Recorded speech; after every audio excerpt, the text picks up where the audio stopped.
Ernesto Octavio, etcétera, etcétera. Bueno, pues también tienen sus club de fans ya, ¿de acuerdo? Hoy yo me siento honrado. Pero bueno, debo de decir y empezar dándole desde luego el saludo, la bienvenida y que disfrutemos al igual que yo este evento. Que si bien es cierto no es un evento nuevo como tal, sin embargo, a propósito del diplomado de IVA que di hace algunas semanas atrás, un tema recurrente que se ha dado es precisamente el tema de la construcción. Construcción por varios escenarios. Por un lado, es una operación, ¿de acuerdo?, que está regulada como operación vulnerable en los términos del artículo 17 de la ley PIORPI, ¿de acuerdo?, que es precisamente la ley federal que involucra recursos de origen ilícito, ¿de acuerdo? Entonces, ahí está una regulación que nada más abordaremos algunos escenarios de esa ley PIORPI, no es el tema hoy. Sin embargo, algo que yo he visto, y en el caso del promo que grabamos, ¿de acuerdo?, les decía, el tema de servicios parciales de construcción, que ahí aparece la primera imagen del material, es precisamente un tema por demás interesante, por demás delicado, y decía en el promo que no todos lo están cumpliendo a cabalidad, porque el hecho de ir a alguna obra y que esa obra tenga como fin la construcción de una casa-habitación y ahí se quedan, dan por hecho de que el servicio que están prestando conjuntamente con la venta del material o los bienes, se apegan a un decreto que ya se publicó desde el año 2015, que lo vamos a analizar con puntualidad, piensan que esa operación está exenta en materia del IVA. Y lo menciono, que esa es la parte delicada del tema de hoy, lo menciono porque hay una normatividad que está vigente, que es la normatividad 28 diagonal impuesto sobre la renta, perdón, diagonal IVA, que me dice que si yo tengo servicios parciales de construcción, y ya veremos cuáles son, esos servicios parciales de construcción van a estar grabados a la tasa del 16% en materia del IVA. Entonces, hay un choque, amigos, entre lo que es el decreto y lo que es la normatividad del SAT. Y el contribuyente está exactamente a la mitad. Por lo tanto, la pregunta emblemática, y con eso damos inicio, es: ¿el contribuyente está tributando de manera correcta? ¿Sí o no? Si la respuesta es sí, paga el IVA correspondiente, ¿de acuerdo? Presenta sus declaraciones en tiempo y forma, con la intención de que no le dejen inhabilitado el certificado de sello digital, ¿de acuerdo?, en los términos del artículo 17H bis del Código Fiscal de la Federación. Ahí yo les decía a mis amigos empresarios, pueden dormir tranquilos, no pasa nada y la autoridad no los va a molestar. Sin embargo, si no están tributando bien y consideran que la operación está exenta cuando a lo mejor está grabada, pues ahí tienen una contingencia interesante, amigos. ¿Por qué razón? Porque la autoridad se puede ir a revisar todas esas operaciones y les va a cobrar el principal más accesorios, ¿de acuerdo? Actualización, recargos, gastos de ejecución y desde luego las multas correspondientes. ¿Estamos de acuerdo? Por lo tanto, el mensaje de todo esto es que hagan las cosas conforme a la ley y desde luego que estén acompañados con un gran asesor en materia fiscal y desde luego que conozca del tema para que no tengan contingencias en lo futuro o en su caso que hayan tributado de manera correcta. Ahora, ese es un primer comentario. Otro comentario que les quiero hacer, y ayer lo decía al final de la charla fiscal entre amigos, de que estamos en una época interesante. ¿Por qué razón? Ya estamos terminando el segundo mes de la segunda mitad del ejercicio. Estamos por concluir el mes de agosto, ¿de acuerdo? Que debo decirles que a partir del 1 de septiembre, con el decreto en materia de diferimiento de la entrada en vigor de algunas reformas en materia laboral, Y desde luego en materia fiscal, que se publicó el 31 de julio, pues debo decirles que la parte laboral y de seguridad social ya entró en vigencia el 1 de agosto. Y la parte fiscal, ¿de acuerdo? Y lo que es el trámite para concluir el REPSE, ¿de acuerdo? Vence exactamente el último día de este mes, porque la vigencia de esa reforma, de esa prórroga, entra en vigencia el 1 de septiembre. Entonces ya estamos a días, amigos, de que todo lo tengan ya contemplado, armonizado, estructurado y preparados para ese cambio. En donde decía también ayer, algo importante que tienen que hacer, o ya hicieron, es con qué riesgo de trabajo van a empezar a laborar si es que hicieron o van a hacer la migración de los trabajadores de la contratista a la contratante. Y más si es una empresa nueva y si las empresas que van a migrar son de diferentes riesgos de trabajo, entonces tienen que tener mucho cuidado con ese punto. Otro esquema que también ayer lo decíamos a propósito del complemento de la carta aporte es que de acuerdo al artículo 11º de la primera resolución miscelánea que se publicó el 3 de mayo del año en curso, ¿de acuerdo? Daban 120 días naturales para que entrara en vigencia precisamente la obligación del CFDI de traslado o de ingreso, dependiendo quién lo emita, ¿de acuerdo? Para que vaya acompañado del complemento de la carta aporte.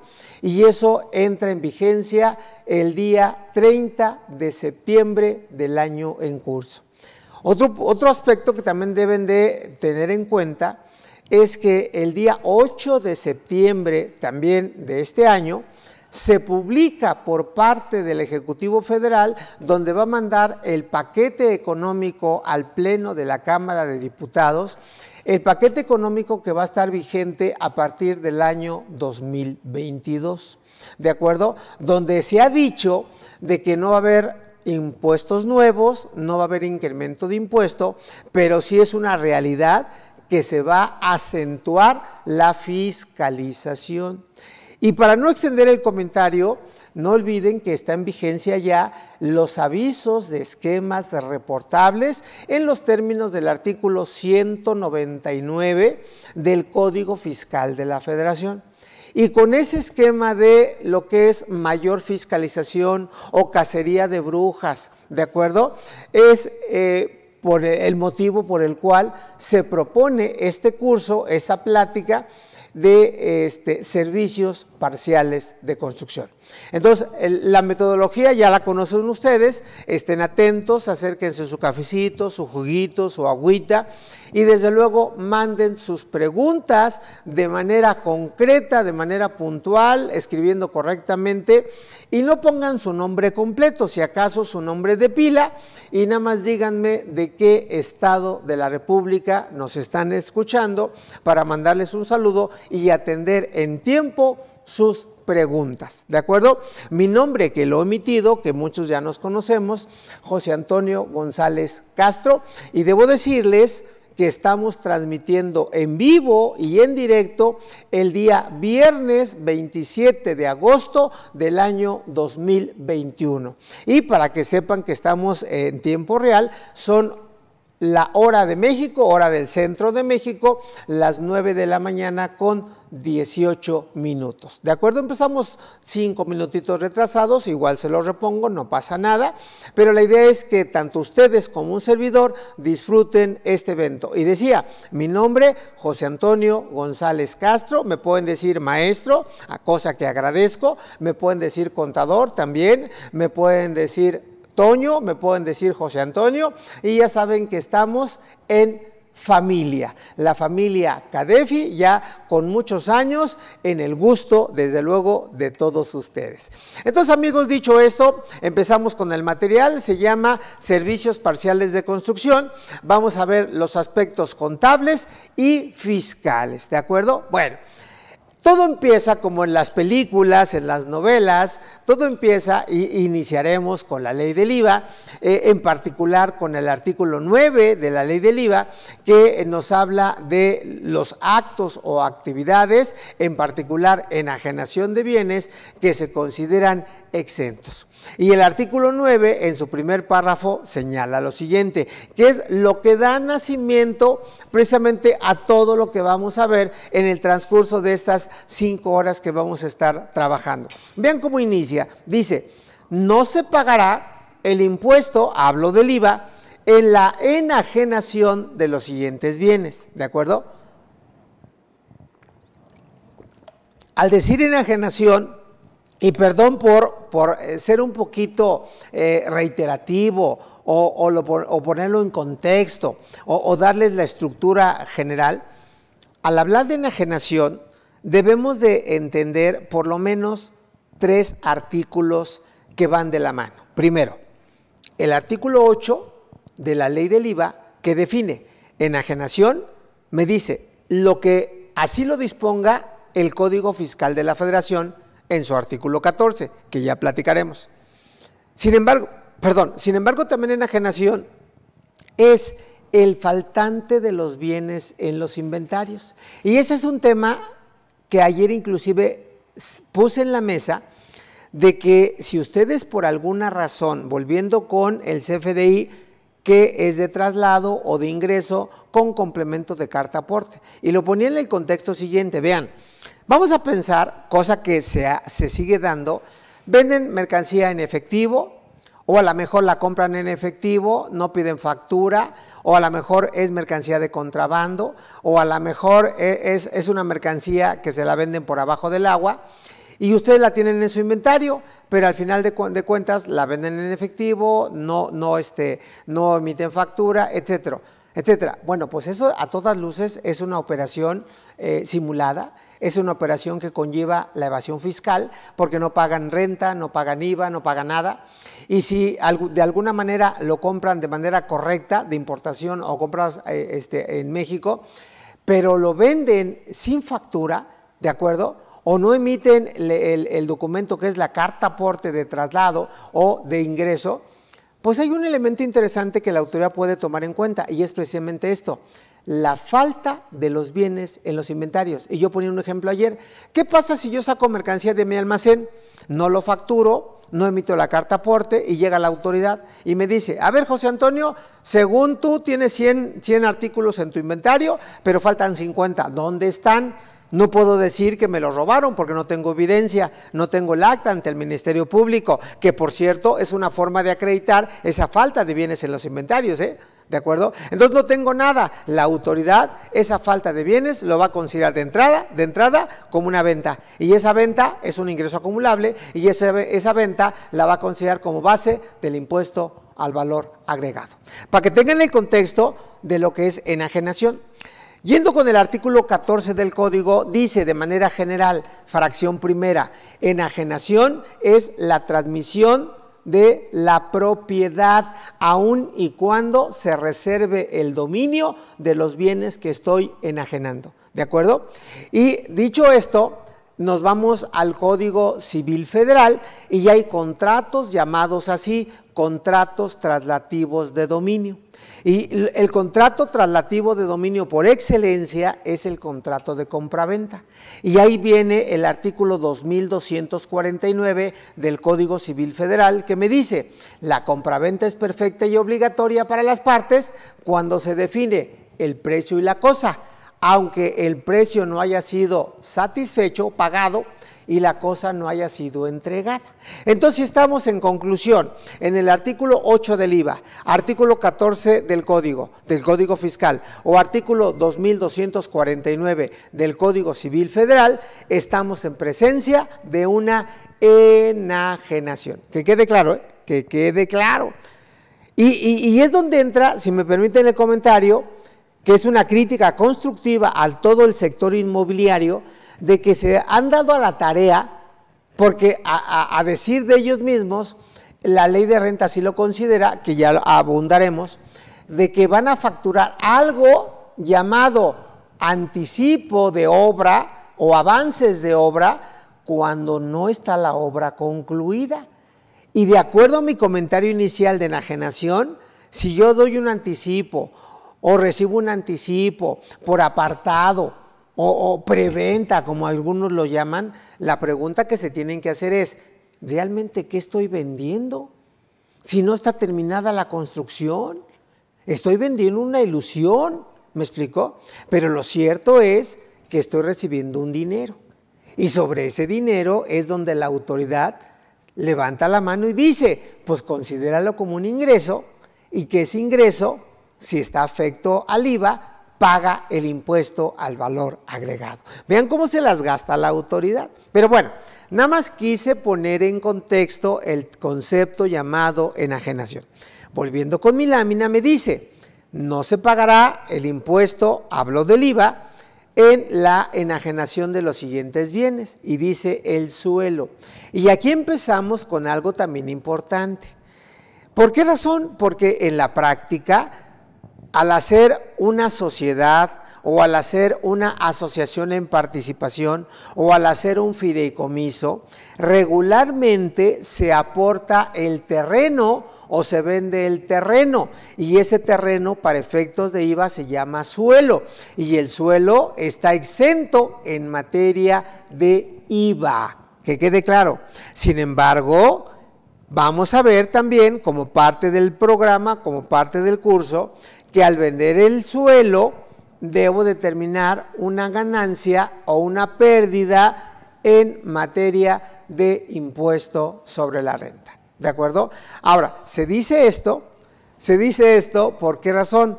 Porque muchos no están pagando tampoco el ICR y eso a todas luces caemos en una situación de evasión fiscal. ¿De acuerdo? Bueno. Se los digo, se los estoy poniendo en contexto y estoy yendo despacito para que cuando entremos al tema álgido, al tema que nos ocupa, que no les sorprenda esto, ¿eh? Y bueno, la fracción segunda dice que la enajenación de las construcciones adheridas al suelo, y quiero puntualizar esto, amigos, vean cómo está redactada la ley, y es parte de la normatividad que ya les anticipaba y donde se apoya el SAT diciendo que los servicios parciales de construcción están gravados con la tasa del 16%. ¿Por qué razón? Porque no están adheridas al suelo.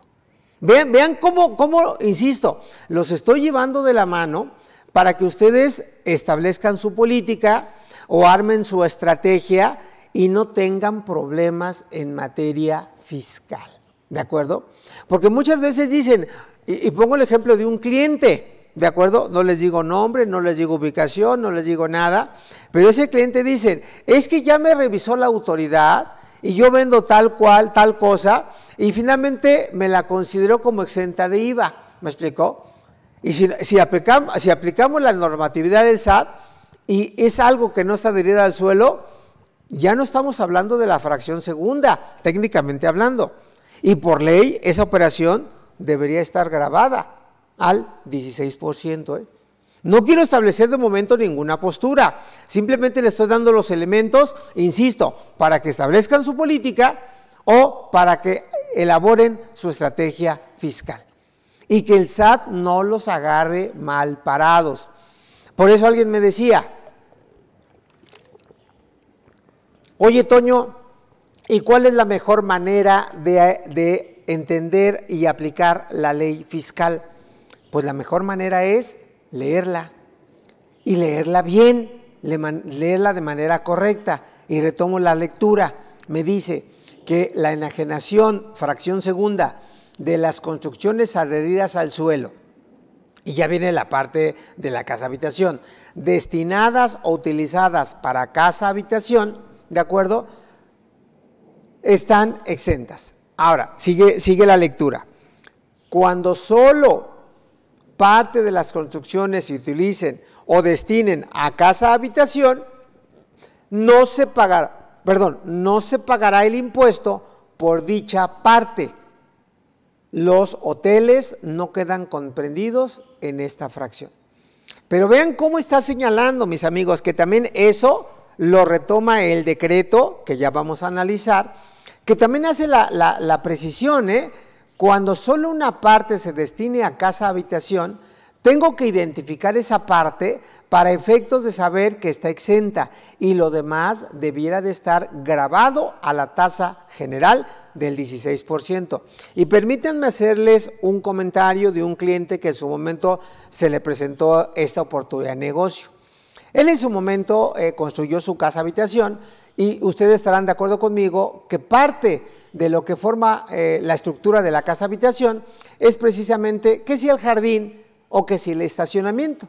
Entonces, hay una máxima en materia fiscal que dice, lo accesorio sigue la suerte del principal. Entonces, construyo mi casa con jardín, con lo que es el estacionamiento o los estacionamientos, ¿de acuerdo? Y si llegado el momento vendo todo en su conjunto, estaría exento.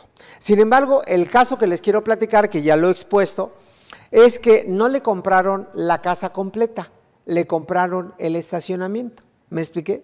Y el estacionamiento separado de la casa, desde luego que no se estaría vendiendo la casa habitación. Y la pregunta sería, oye Toño, ¿y eso estaría exento o estaría grabado? Pues la norma es clara. Aquí dice que estoy vendiendo casa habitación, por lo cual estaría exento. Vendo el estacionamiento, sorpresa, el estacionamiento debe de estar grabado a la tasa del 16%. Vean, vean cómo se dan las cosas. Por eso yo lo decía en mi curso del IVA, en mi diplomado de IVA. Cámbiale algo al esquema, que es la sustancia, hablando de sustancia económica, postulado básico de la NIP, cambia la esencia en materia fiscal. ¿Queda claro? Sale. Bien. Ahí tenemos un primer elemento. Otro segundo elemento que desde luego de alguna manera puntualiza el alcance de los ingresos exentos, lo encontramos en el artículo 29, pero ya del reglamento del IVA. Y vean lo que dice el reglamento del IVA. Me dice, para efectos del artículo 9, fracción segunda, que nos regresa a la venta de casa-habitación, me dice, la prestación de servicios de construcción de inmuebles, vean cómo cambia la redacción. Si bien es cierto, toman como base la venta de casa-habitación, que me están indicando, y le damos la más cordial bienvenida a todos nuestros amigos que en este momento se están conectando a Face. Estamos transmitiendo en las instalaciones de CADEFI, en un curso denominado Tratamiento Contable y Fiscal de los Servicios Parciales de Construcción. Este curso, desde luego, va dirigido a los desarrolladores inmobiliarios, a las constructoras, a las empresas inmobiliarias y, desde luego, a los notarios públicos, porque son gente involucrada en estos procesos, a las personas llamadas asesores inmobiliarios que cobran una comisión por todo esto, y desde luego a la parte más sensible. Decía, la venta de casa habitación como tal es un ingreso exento en materia de IVA, pero los servicios parciales de construcción, si no cumplo con los requisitos de ley o no se apega al decreto que se publicó el día 26 de marzo del 2015, esos servicios parciales de construcción, que en eso estamos analizando el artículo 29 del reglamento de la ley del IVA, deberían de estar grabados a la tasa general del 16%. Y digo grabados porque ya les anticipaba a nuestros amigos, familia CADEFI, de que están grabados de primera instancia porque no cumplen con un requisito inicial. ¿Y cuál es el requisito inicial? Que para que sea un ingreso exento, esos servicios que, si bien es cierto, son de construcción, no están adheridos al suelo, a diferencia de la obra negra, que puede ser de concreto, que puede ser de estructura, pero al final del camino está adherido al suelo, que el suelo como tal es un ingreso exento en el momento de la enajenación, ¿de acuerdo? Sin embargo, los servicios parciales de construcción, como pudieran ser, para que tengan una idea, que si el carpintero, que si el herrero, que si el plomero, etcétera, pues desde luego ya están prestando el servicio e instalando puertas, ventanas, herrería, cancelería, algunos artículos sanitarios, cocinas que tienen en esos inmuebles, desde luego, cocinas integrales, pues eso ya está, de alguna manera, ya está sobre algo que ya está construido, pero esa construcción o esa adición a la construcción no está adherida al suelo. Entonces, es un primer elemento que toma el SAT para decir que esos servicios parciales de construcción están grabados a la tasa general. ¿Queda claro? Entonces, regresamos con el artículo 29, mis amigos, del reglamento que ahí aparece en su pantalla, y decía que toma de base el artículo 9, fracción segunda de la ley del IVA, donde habla de las construcciones adheridas al suelo exentas en materia de IVA. Sin embargo, dice que también está exento la prestación de los servicios de construcción de inmuebles, que decía, y en eso nos quedamos, ya habla de una prestación de un servicio y que ese servicio esté destinado a casa-habitación, o también puede ser ampliación de la misma casa-habitación, así como instalación de casas prefabricadas, que eso se ha dado mucho, por ejemplo, en unos países como Estados Unidos, ¿de acuerdo? Bueno, que sean utilizadas para ese fin, pero vean, adición, casa-habitación o casas prefabricadas, al final del camino estamos hablando de un inmueble destinado a casa-habitación. Me dice, se consideran comprendidos dentro de lo dispuesto por dicha fracción siempre cuando el prestador de servicio proporcione mano de obra y materiales. Y aquí es un primer elemento, mejor dicho, un segundo elemento, para que ustedes con la certeza debida digan, a ver, entonces, si yo construyo adherido al suelo y destinado a casa-habitación, esa construcción está exenta. Y si yo presto un servicio de construcción, que son precisamente los servicios parciales de construcción, ¿de acuerdo?, que se destinen a casa-habitación y que se proporcione material y mano de obra, ¿de acuerdo?, es donde también van a estar exentos, ¿de acuerdo? Le estoy dando elementos para que ustedes, repito, vayan formando su criterio. ¿Queda claro? Pero en todos los casos, que quede claro, destinados a casa-habitación. Ahora, segundo párrafo por demás importante, donde me dice qué conceptos no se consideran como casa-habitación. Vean, segundo párrafo del artículo 29 del reglamento de la ley del IVA, y dice, tratándose de unidades habitacionales, no se considera destinados a casa-habitación, ¿de acuerdo?, las instalaciones y obras de urbanización, mercados, escuelas, centros o locales comerciales o cualquier obra distinta a las señaladas. Entonces, ¿qué quiere decir eso? Que las escuelas, que los mercados, que obras de urbanización, centros comerciales no son casa-habitación y en consecuencia están grabados, repito, a la tasa general del 16%. Vamos despacio para que quede comprendido todo esto. Armen, insisto, su criterio. Si tienen duda, me manden sus preguntas sobre situaciones reales y concretas. ¿De acuerdo? Sale. Bien, en esta lámina les comparto de que cuáles son los actores involucrados en este proceso de construcción y venta de casa-habitación. Desde luego, están los fedatarios públicos, ¿de acuerdo?, que son los que van a dar fe de operaciones celebradas por venta de inmuebles, ¿de acuerdo? ¿Sale? Están precisamente los agentes inmobiliarios, que ya lo mencionaba. Están, desde luego, un actor por demás importantísimo, los clientes, que los que ponen el dinero o muchas veces ponen el dinero y el inmueble. Están precisamente lo que es una autoridad que es el registro público de la propiedad.